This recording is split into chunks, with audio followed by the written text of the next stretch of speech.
Oh, hello, good evening, happy Friday night. Oh my gosh, I'm finally able to come on and talk about episode 113. This is Kelly from Kelly's Coffee and Crime Chat. Oh my gosh, what a week. Um, my father-in-law is now in hospice. I've been up at the hospital or I've been home, at work.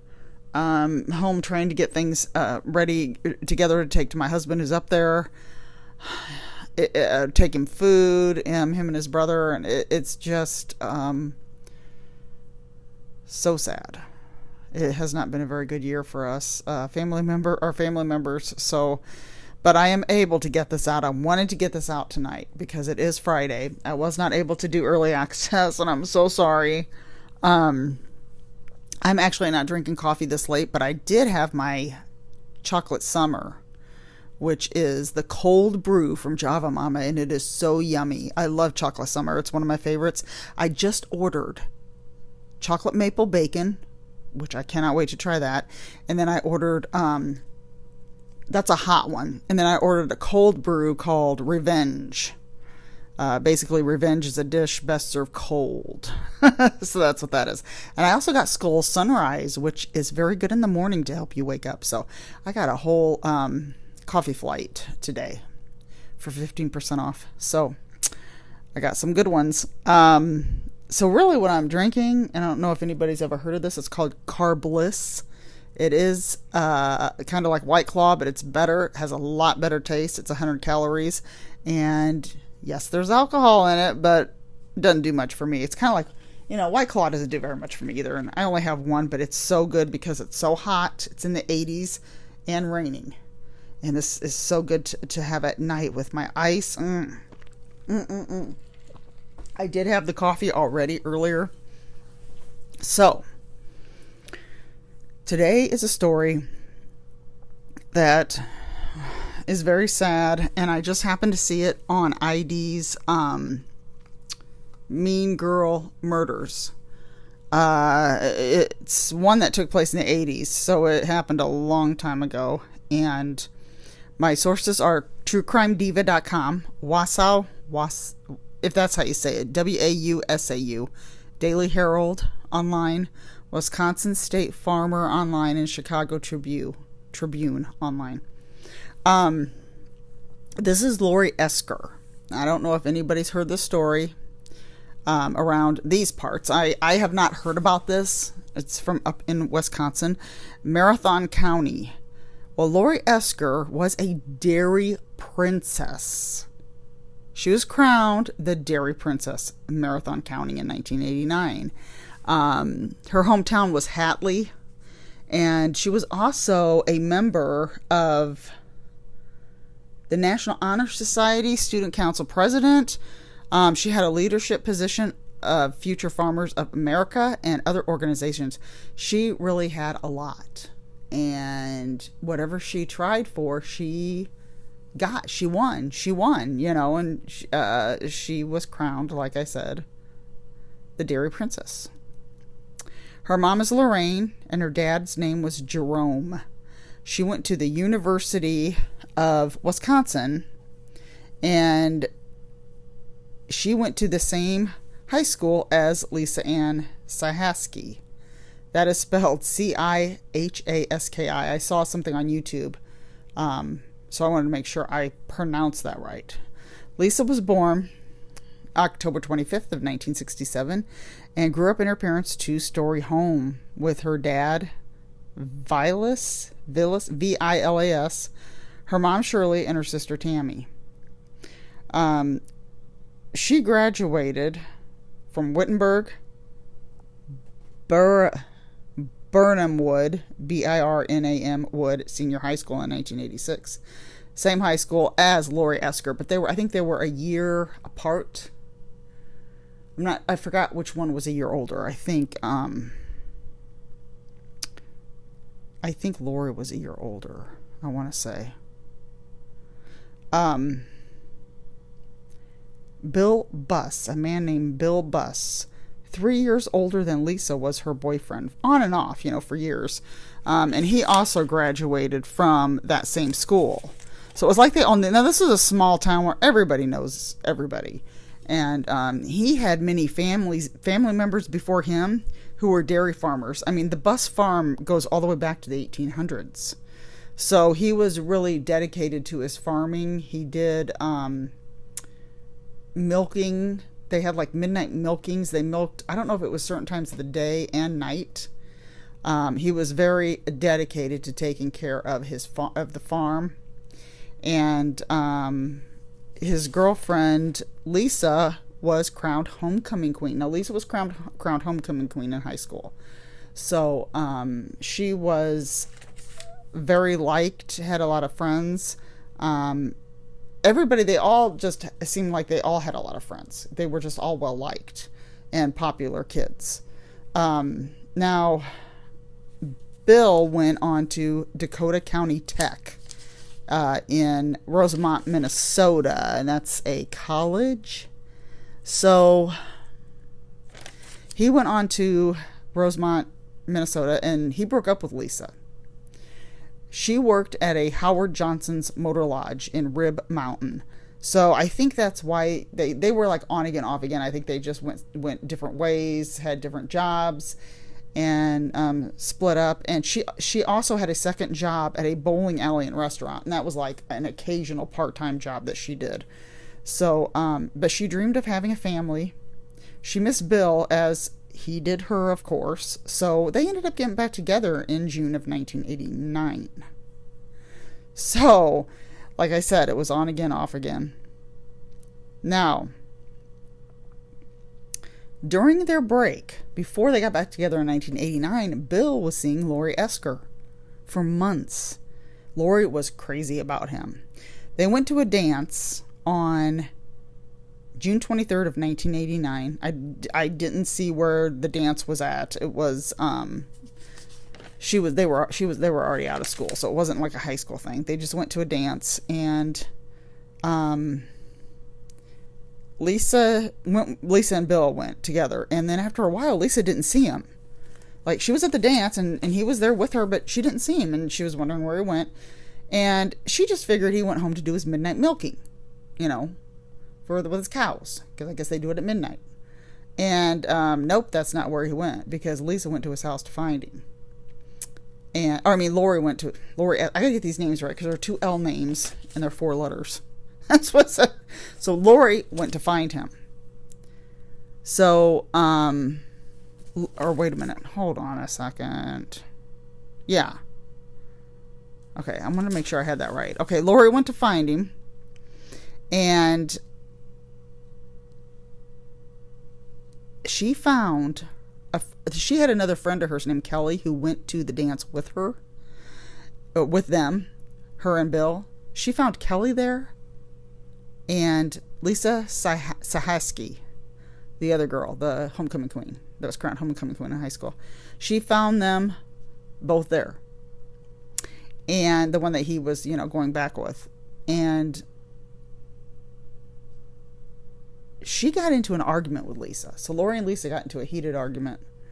And Lori Esker then went back to the Bus Farm the following week. Nothing was said after their argument, but the following week she went back and found Lisa there again. And again, they got into an argument. Bill told Lori they were through and that he loved Lisa. He told her, "This is it. We're done. I love Lisa. We're back together." Okay. There was a wedding on September 16th of 1989, and the 3 of them were all there because, see, they all had the same friends. Now, Lori Esker said she never acknowledged them at all, just ignored them. But at 1 in the morning, that same night, 1 a.m., she went to the Bus Farm again. But Lisa wasn't there, so she left. Now, friends described Lori Esker as obsessed, and she hated Lisa for stealing him from her, stealing him back. Like, she had her chance. No, now she wants him again. And like I said at the beginning, Lori Esker was one that, excuse me, but nobody is going to take anything away from her, and she wins everything. She's not going to lose this. She rented a car on September 19th of 1989, picked it up the next day and started driving to Wasau County, that W-A-U, or Wasau. I keep saying county because that's what it sounds like to me, but it's, that's the town, I think. Yeah, W-A-U-S-A-U. So she started driving there, and this was like 2.5 hours away. And she was on a mission to get to the Howard Johnson where Lisa worked. Now, Lisa was supposed to meet coworkers that night at the hotel bar, but decided against it. So she left the hotel at 8:45 p.m.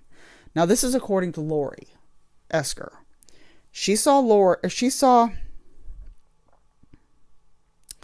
Lisa Lori outside. Lisa saw Lori outside and asked her if they could talk. Now, remember, this is according to Lori Esker. Lisa agreed that they could talk, so they got into Lisa's car. Now, Lisa, before she got in, she took her belt off and put it in the back seat. I guess she had some kind of like uniform, I think, or some kind of clothes, to wear at as the desk clerk of the hotel. So she took off her belt and put it in the back seat. They ended up arguing, and Lori told Lisa that Bill got her pregnant. Now, this was not true. She just told her that. And Lori claimed that Lisa grabbed her by the throat and pulled her hair, but looked over and saw someone walking out of the hotel. So Lori Esker took this moment to reach back and grab Lisa's belt. She got it around Lisa's neck and strangled her. Then took off Lisa's ring, thinking it was an engagement ring that Bill Buss had given her. One source I read said it was an engagement ring. Another one said she thought it was. So I never did find out if it really was. Lori took back the rental car the next day and threw the ring in a garbage can at a store. She went to school and threw Lisa's belt in the dormitory incinerator. Now, Lisa's parents were worried because she never came home from work. So her mom went to the Howard Johnson the next morning and found Lisa in her car. She went into the hotel and told the desk clerk to call the police. So her mom was the one to find her in her car. Lisa had blunt force trauma to her head and her intestines and her lungs. They thought Lori Esker had her knee jammed into her to hold her down. So that's what they were thinking.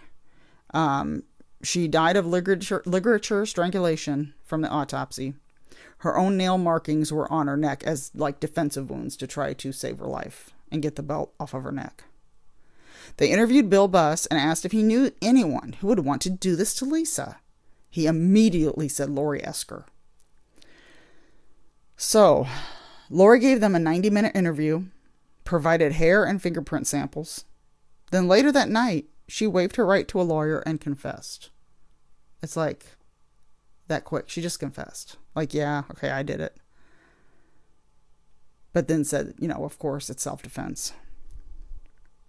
They asked her to reenact the attack, and she did. And the sergeant said she reenacted it on him. So it was like he would have been Lisa, or he would have been Lisa. So she reenacted on him, and he said she used a lot of force on him. A lot of force. He could tell she was enraged just by the way she was reenacting this. At a hearing on October 2nd, 1989, Lori Esker was charged with first-degree intentional homicide. No bail. There was no bail set for her. But 3 days later, the judge set her bail at $100,000, which her parents covered.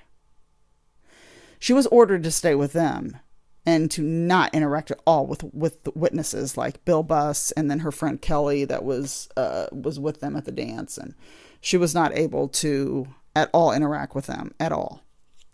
So in Marathon County, this was the first case where a woman killed another woman.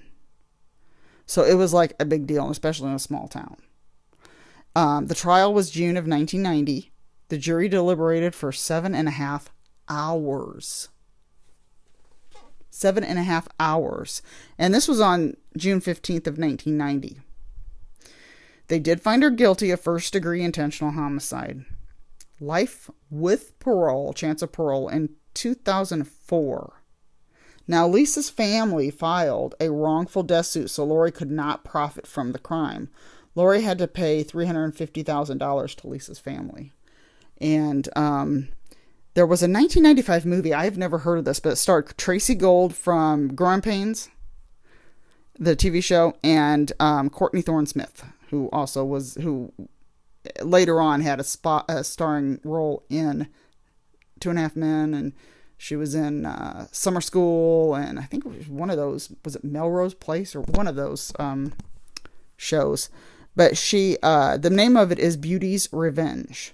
That's the name of it. I have never heard of this, but it was 1995 movie, and I think it was a TV movie. But July of 2019, Lori Esker was released from prison. She never has shown remorse for the murder, and her whereabouts are unknown. Bill Buss got married in May of 1993 and had 2 sons with the marriage, but they've recently divorced. And that was all I found out about the whereabouts, or what they're doing now.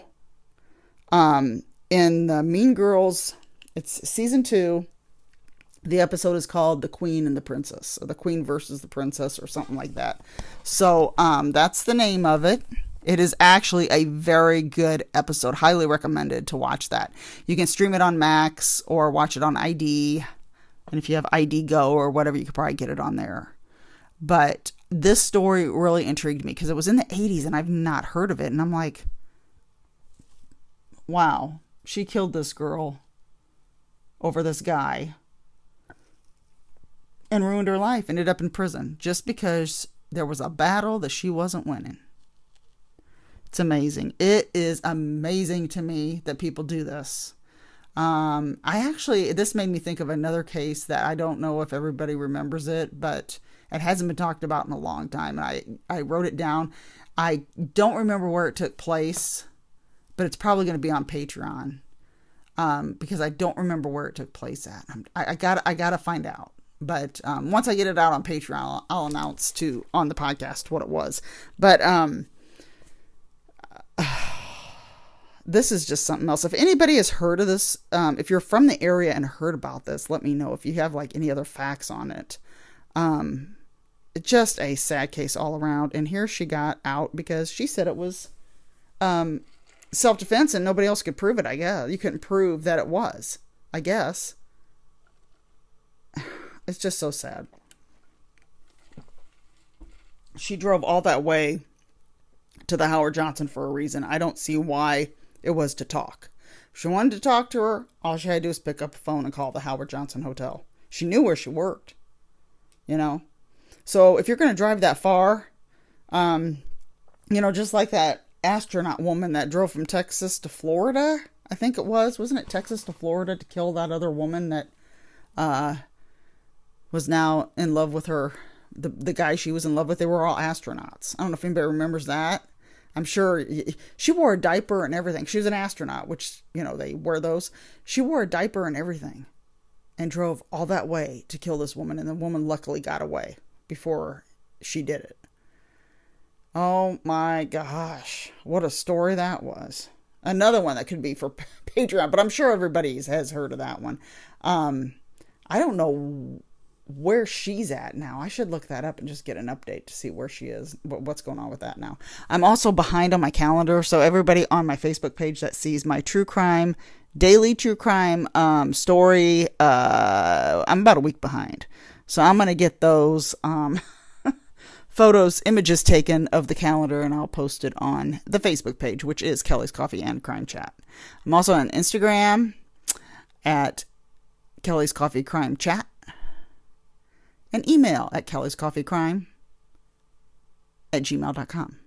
And I'll have all that in the show notes. If anybody has any suggestions, please let me know, because I need suggestions. I've got some written down, but like I said, a lot of them is either for Patreon or, I've only got a few that I could think of for the Midwest. I try to stay around the Midwest, Ohio. I even go out to like Ohio, Kentucky, Missouri, Wisconsin, Iowa, Nebraska, Kansas.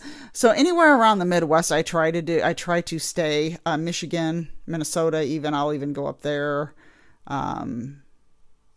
Oklahoma is kind of the Midwest, you know. But like I said, if anybody has any suggestions, please let me know. Or if you want me to talk about a very, very important case that needs attention, and I will put that here on the podcast for everybody. So, because I do those ones that really need attention and needs to be really talked about, like a current one if someone's missing or something's going on. I would like, I like doing those too. So, I really appreciate all of my supporters. Like I said, Patreon's $5 a month. You get 3 bonus episodes a month. And I'm going to work on the last one for May. And I think I know what I'm going to do. So, man, the end of May's coming up fast. So everybody have a wonderful Memorial Day weekend. One more week in May. Like I said, I got to get my Patreon episode up for the bonus episodes. And you also get my novel, Stranded in Time. So I started my Patreon back in September, and there's 3 episodes a month, or about 3. 1 month I had 2. So I try to make my goal of 3 bonus episodes a month. Plus I have my novel on there to listen to. And that's all for today. For tonight, everybody have a wonderful Memorial Day weekend and stay safe. Everybody stay safe. I'm just going to be going up to the hospital probably all weekend, and I'm working on Memorial Day. So I still don't have as much time as I thought I would, but I'm going to try to do what I can tonight for everything. Tonight, tomorrow night, and hopefully Sunday. So have a good one, everybody, and I will see you next time.